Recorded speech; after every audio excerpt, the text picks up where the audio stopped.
my name's Tyler, and I'm about to share something with you that I rarely share in public. On November 23rd, 2014, my mom took me to my first ever yoga class. And on November 24th, 2014, I quit drinking. My life had become unmanageable. I think I've lived with this problem my entire life, but it really manifested itself my freshman year at CU in 2010. By the way, CU was ranked #1 by Playboy that year. Over the next 4 years, my drinking became progressively worse.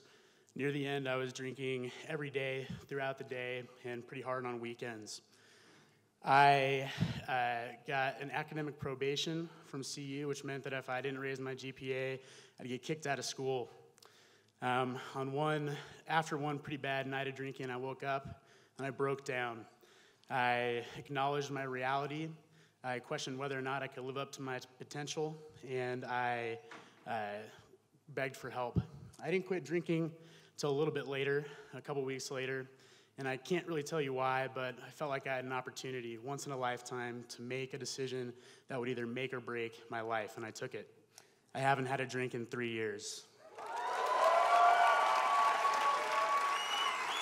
I've had a lot of interactions with people along the way, and most of them are pretty interesting. And the most interesting ones are when people find out that I don't drink, is they say, well, when are you going to drink again? What about weddings, New Year's, your birthday? Sometimes people tell me that they don't drink as well. And the most surprising ones are when people tell me that they would like to stop drinking altogether. Drinking can be pretty lonely, and recovery can be pretty lonely as well. What I've found is that there's no end-all solution to recovery, that everybody's different. What I have found is that recovery stems from connection, and it is through yoga that I was able to find connection with myself, with others, and through a higher power. I was able to do this through discipline. When I was in college, I was a 4-year rower for the University of Colorado. We had 2,000-meter races, takes about 6 minutes. It's excruciating physical pain. You never hit a mental wall. It's an abyss that you can't get out of. And in order to finish, you have to dig deep and trust that others are doing the same thing. In order to prepare for these races, our practices had to be just as intense. Now imagine practicing hungover or still intoxicated. It's not fun. I didn't do this all the time, but I can admit that I did it more than I should have. And the real deal is that at the end of the day, at the end of those 4 years, I learned the lessons of commitment, sacrifice, and discipline, which have helped me out of my sobriety.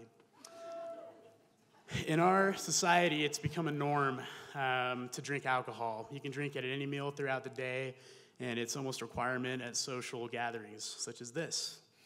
There's a really cool Instagram project that a French organization did. They posted a couple photos throughout a 2-month period. A lot of photos actually became super popular. The twist was that in every single photo, she had an alcoholic beverage. What they were trying to show was that we may not recognize alcohol abuse in the people that we see every day. In America, it's estimated that 7% of people have alcohol abuse or alcoholism, and while 2/3 of Americans drink alcohol, 10% of the people drink 50% of it. It's the 3rd leading cause of preventable death in the U.S. It is a public health concern. And Colorado does not necessarily help that. I love living there, but it doesn't necessarily help it. So for me, alcoholism can be defined through my experience. When I tried to control my drinking, I was miserable. When I couldn't control it, my life was out of control. I've known a lot of people that have celebrated their sobriety and their recovery publicly, and I haven't been able to do that for a long time out of fear of judgment, fear of failure. But I recognize that in order for me to show up authentically in this world, that this is a fear I have to overcome. My challenge for you tonight, everyone sitting out there, is just to think about this issue and how your thoughts are around this issue. And if there's one person out there that may be questioning their relationship with alcohol, all I have to say is that you're not alone and that there's no better time than the present to decide that you can and deserve to live your full potential.